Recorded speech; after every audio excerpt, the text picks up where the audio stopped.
pesos. Insistimos, si esto lo hubiéramos visto el año anterior, más de 350 pesos hubiera subido el valor de la UEF. Queremos profundizar en este tema, cómo se lee esta cifra, qué pasa, por ejemplo, con la inflación, donde se descuenta todo lo que es volátil, cómo viene en los próximos meses. Bueno, vamos a conversar de inmediato con Carolina Molinari, quien es economista del Centro de Observaciones del Contexto Económico de la Universidad Diego Portales, que gentilmente llega hasta nuestro estudio. Carolina, ¿cómo estás? Muy buenas tardes. Hola Cristian, muy buenas tardes también para ti. Gracias por estar junto a nosotros. ¿Cómo tú analizas esta cifra? ¿Es una buena noticia, como lo ha celebrado la autoridad, o hay que mirarlo con cautela, producto de que efectivamente la inflación subyacente todavía se mantiene alta?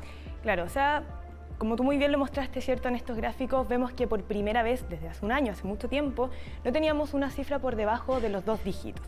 En ese caso, la inflación anual, que es lo que comparamos abril de este año con abril del año pasado, está en un 9,9%. Eso es una buena noticia porque se muestra que desde agosto del año pasado ya tenemos esta moderación en la alza de la inflación.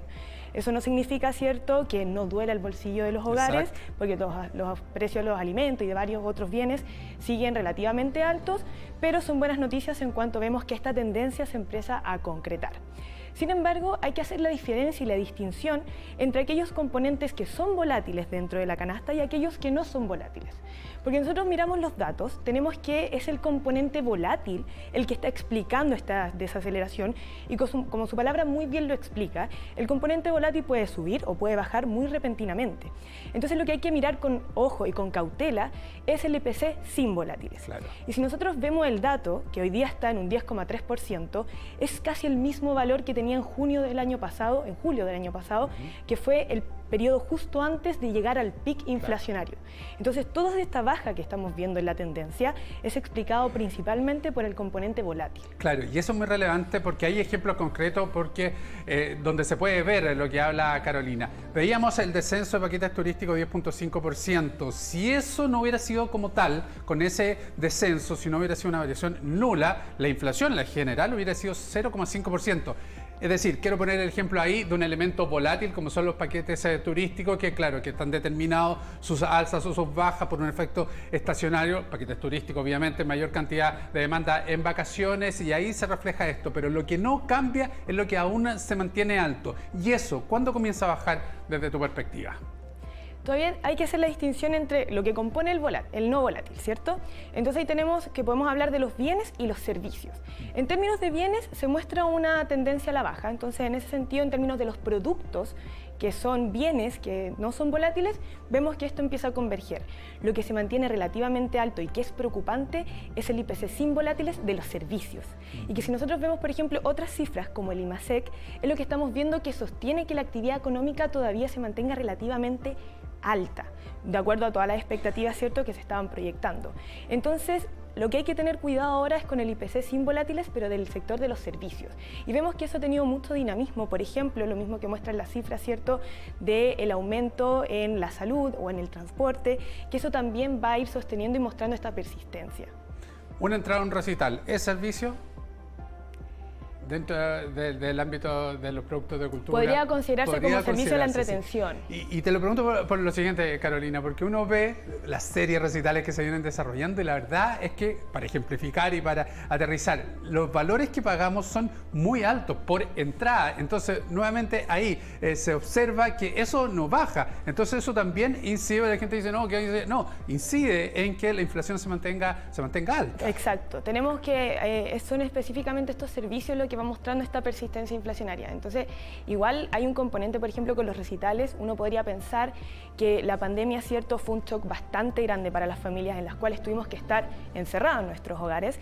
Entonces, las familias también necesitan recrearse. Y cuando uno ve, cuando levantan todas las medidas, cierto, de regulación, de estar en la casa, lo primero que hizo la gente fue salir a comer, ir a entretenerse, porque hubo un shock muy grande para las personas.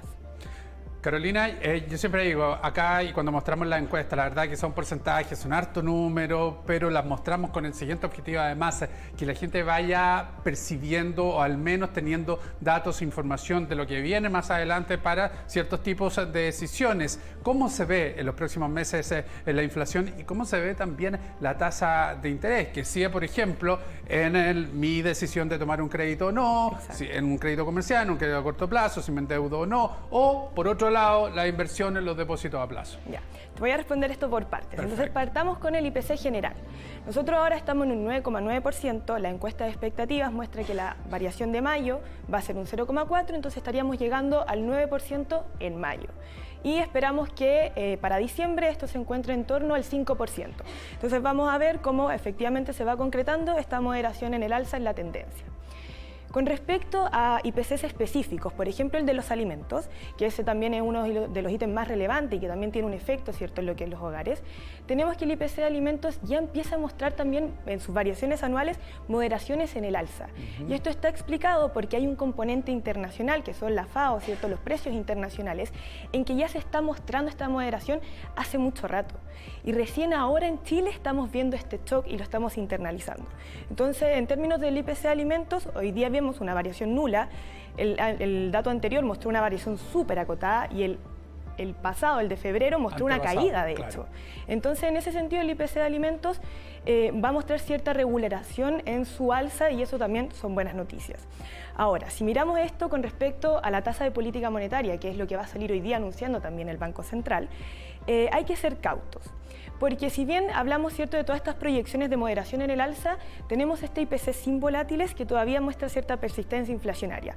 Y el Banco Central fue súper enfático en decir que efectivamente no va a mostrar tendencias de bajar la tasa de interés si es que no se muestra claramente que esta persistencia inflacionaria se fue. Y como todavía el IPC sin volátiles muestra persistencia inflacionaria, entonces eso el Banco Central lo recoge y no deberíamos esperar bajas, por último, para este segundo trimestre.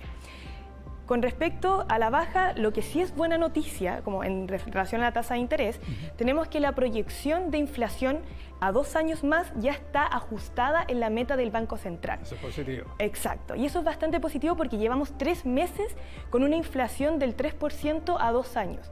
Y eso el Banco Central sí lo puede mirar de una buena forma. Entonces, cuando hablamos de si el Banco Central va o no a bajar la tasa de interés, tenemos que mirar estas dos cosas. ¿Cómo está esta inflación subyacente, esta inflación sin volátiles, persistente? Eso es una alerta, pero por otro lado tenemos que la inflación a 2 años, en cuanto a las expectativas, ya está ajustada. Entonces, no vamos a esperar una baja hoy día por parte del Banco Central, porque en eso fueron súper enfáticos, pero ya podríamos pensar en una baja para el tercer trimestre.